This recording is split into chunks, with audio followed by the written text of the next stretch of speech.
With the conference finals coming to an end, we have our Stanley Cup final matchup between the Tampa Bay Lightning and the Colorado Avalanche. The Lightning aim to win their third consecutive Stanley Cup and become the first team since the New York Islanders, who won 4 in a row between 1980 and 83. The Avalanche, meanwhile, look to win their third championship in franchise history and their first since 2001. Both teams represent the NHL's elite franchises, stocked with superstar talent at every position. Their respective management groups have constructed elite rosters with cunning signings, opportunistic trades, and strong drafting and set the standard for organizational excellence. No matter which club emerges victorious, both deserve their place under the sport's brightest lights. With that, let's dig into 5 of the most significant trends, matchups, and storylines set to define the 2022 Stanley Cup Final.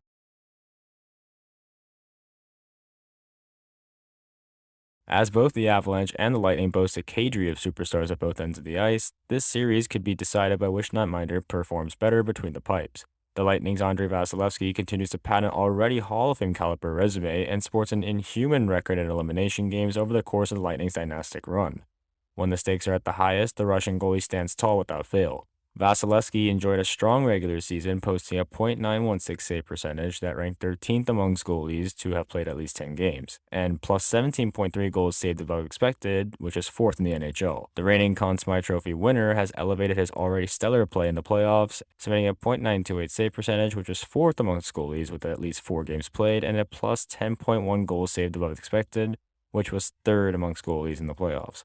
The Lightning are a formidable foe as usual, even when discounting Vasilevskiy's presence, but with them they become a juggernaut. At the other end of the ice is Darcy Kuemper for the Avalanche, who was acquired from the Arizona Coyotes prior to the season to replace the outgoing Philip Grubauer, who himself was a Vezina Trophy finalist in the 2020-21 season. His regular season showing made general manager Joe Sakic look like a genius as he performed at the borderline Vezina level for most of the campaign. He finished 5th in save percentage with .921 save percentage, and produced a plus 16.2 goals saved above expected, which was 5th, helping the Avalanche to their best record in franchise history. His spotty injury history aside, the 32-year-old netminder looked capable of backstopping Colorado to the promised land. Unfortunately for both Kuemper and the Avalanche, the playoffs have been filled with inconsistency in net. An accidental stick through the mask kept him sidelined for a brief period, and he's yet to deliver the same caliber of performance he demonstrated during the regular season. In 10 games over the first 3 rounds, Kuemper has posted a .897 save percentage and an underwhelming minus 5.92 goals saved above expected,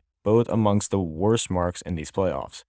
Luckily, the Avalanche are a buzzsaw at 5v5, controlling 58.5% of all shots, while owning a 56.7% share of expected goals.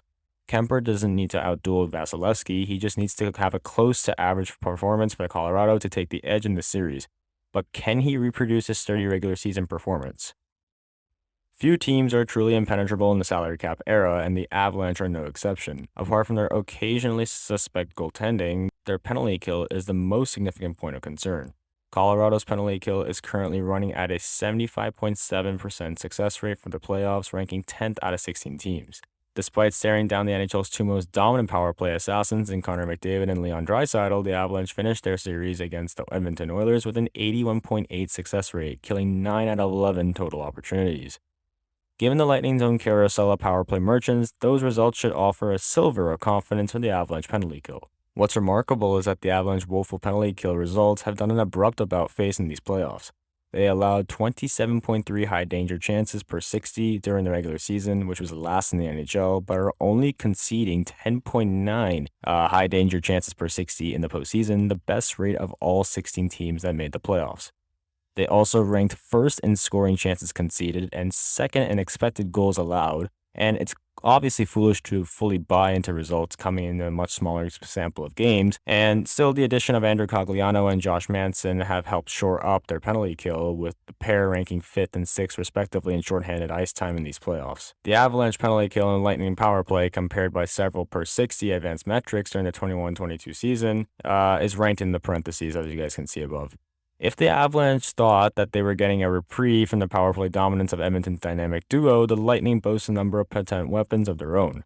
Among skaters who have played in at least 200 minutes with the man advantage since the 2019-20 season, the Lightning can trot out the 4th, which was Nikita Kucherov, the 6th, which was Victor Hedman, and the 18th highest, which was Steven Stamkos, in terms of scorers, in terms of power play points per 60. Hedman was 2nd and Kucherov was 3rd, and they lead the way in primary assists per 60, while Stamkos also sits 7th in goals per 60 as the unit's primary triggerman. While Tampa Bay's power play has clicked at a solid but unspectacular 22.6% success rate, which was 8th in the playoffs, it has continued to generate a heavy volume of chances. The Lightning have created 28.62 high-danger chances per 60 through 3 rounds, the 3rd highest rate of the postseason.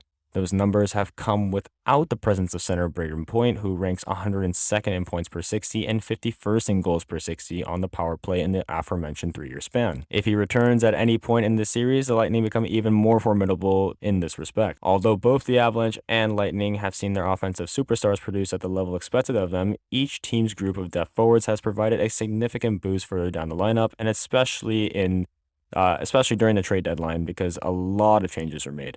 The trade, which yielded Artturi Lehkonen, the unexpected hero of the Western Conference Final once again, has paid handsome dividends. The 26-year-old forward tallied 9 points in 16 regular season games after joining the Avalanche from Montreal and has already eclipsed that total with 11 points in 14 postseason appearances. He has capitalized on his second-line promotion in the aftermath of Nazem Kadri's injury, and his 6 goals are tied for 3rd on the playoff roster. Elsewhere, two-way force Valeri Nichushkin is following up a strong regular season with 9 points in 14 games, while wreaking havoc with his monstrous frame and ferocious forechecking prowess. Similarly, JT Compher has been used in a second-line role at times, scoring several momentum-shifting goals against the St. Louis Blues and the Oilers. I'd be remiss if I ignored the contributions of Cogliano and Darren Helm, both underrated veterans providing poise and determined defensive play against some of the NHL's top offensive talents. If the Avalanche are to overcome their Eastern Conference foes, the pattern of depth scoring must continue. For the Lightning, however, Nick Paul, who has 7 points in 17 games, Corey Perry and Ross Colton, both with 8 in 17, are the nondescript cogs which keep the engine running. Paul, in particular, fashioned a memorable 2-goal performance in Game 7 of the first-round series with the Toronto Maple Leafs, continuing general manager Julien Brisebois' absurd return on investment with trade deadline acquisitions. Players like Patrick Maroon and Pierre-Edouard Bellemare combined with Perry to form an antagonistic checking line, with Brandon Hagel, Anthony Cirelli, and Alex Killorn rounding out a dominant middle and bottom 6 group. Regardless of where fans' loyalties lie, this series promises to be one of the most exciting in recent memory. Let's hope it just delivers. As a result, I am taking the Colorado Avalanche to win this series and capture their 3rd Stanley Cup in franchise history with a 4-3 series win over the Tampa Bay Lightning. Thank you guys for tuning in, and have a wonderful day.